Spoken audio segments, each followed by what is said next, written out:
شروع کی، گھوڑا ہنانے لگا، بدکنے لگا۔ اللہ اللہ آپ کہتے ہیں پاس میں میرا بیٹا سویا ہوا تھا جس کا نام یحییٰ ہے۔ میں نے اپنے بیٹے کو اٹھایا، اپنے سینے سے لگایا، مکان سے باہر نکلا، قرآن کی تلاوت بند کر دی۔ کیا دیکھتا ہوں میرے گھر کے اوپر ایک سائبان سا مجھے نظر آیا،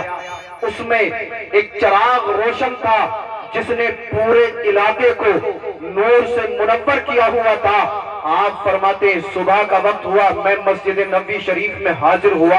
پیغمبر اعظم کی بارگاہ میں نے سارا واقعہ عرض کیا یا رسول اللہ، قرآن پڑھنے سے دلوں کو تسکین حاصل ہوتی ہے، قرآن پڑھنے سے اذہان کو طہارت ملتی ہے، لیکن آقا رات جب میں اپنے گھر میں بیٹھ کر قرآن پڑھتا، جیسے ہی میں تلاوت شروع کرتا گھوڑا بدکنے لگتا، ہنانے لگتا، سرکار میں قرآن کی تلاوت بند کر دیتا، گھوڑا خاموش ہو جاتا۔ کئی مرتبہ ایسا ہوا جب میں نے قرآن کی تلاوت شروع کی گھوڑا بدکنے لگا، حضور مجھے ڈر لگنے لگا، میں نے اپنے بچے یحییٰ کو اپنے سینے سے لگایا، مکان سے باہر آیا، آ کر دیکھا تو ایک سائبان ہے اور ایک نور سا پھیلا ہوا ہے جس نور سے پورا علاقہ منور ہے۔ آقا کریم صلی اللہ تعالی علیہ وسلم کی بارگاہ میں عرض کرتے ہیں یا رسول اللہ یہ معاملہ کیا تھا، میری سمجھ میں نہیں آیا۔ سرکار فرماتے ہیں اے اسید سن، جب تو نے اللہ کے مقدس قرآن کی تلاوت شروع کی تو تیرے گھر پر اللہ کی رحمت کے فرشتوں کا نزول ہونے لگا۔ اگر تو قرآن کی تلاوت کرتا رہتا تو وہ فرشتے پوری رات قرآن کی تلاوت کو سنتے رہتے، حتیٰ کہ دن نمودار ہو جاتا تو قرآن پڑھتا رہتا تو تمام تیرے محلے کے لوگ ان فرشتوں کا دیدار کر لیتے، فرشتوں کا نظارہ کر لیتے۔ آپ مجھے بتائیں ایک صحابی رسول حضرت اسید اپنے گھر میں قرآن کی تلاوت کریں، اللہ اللہ اللہ کی رحمت کے فرشتوں کا نزول ہو جائے۔ آج ہم کہتے ہیں بیمار ہے، دوائی کام نہیں کر رہی، ہمارے گھر میں جو ہے پریشانیاں ہیں، ہم کماتے بہت ہیں لیکن برکت نہیں ہوتی۔ اے سنی زندہ دل غیور مسلمانوں، میں آپ سے ہاتھ جوڑ کر عرض کرنا چاہتا ہوں، زیادہ بھی نہیں تو کم از کم 15 منٹ اپنے گھر میں بیٹھ کر قرآن کی تلاوت ضرور کیا کریں۔ اگر آپ قرآن پڑھیں گے انشاءاللہ بیماریوں سے شفا مل جائے گی، قرآن پڑھیں گے قلوب کو تسکین مل جائے گی، قرآن پڑھیں گے انشاءاللہ اللہ کی رحمتوں کا نزول ہوگا، قرآن کی تلاوت کریں گے اللہ تمہیں دنیا اور آخرت میں سربلندی عطا فرما دے گا۔ بے شک سبحان اللہ، بے شک اللہ اکبر، یا رسول اللہ، زندہ باد، زندہ باد، اللہ اکبر، یا رسول اللہ، سبحان اللہ سبحان ہے قول محمد قول خدا،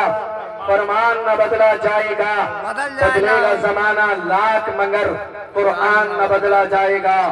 آج ہماری حالت یہ ہے کہ 70% لوگوں کو ہمارے معاشرے، ہمارے سماج، ہماری سوسائٹی میں الف سے لے کے یا تک کے حرف یاد نہیں ہوں گے،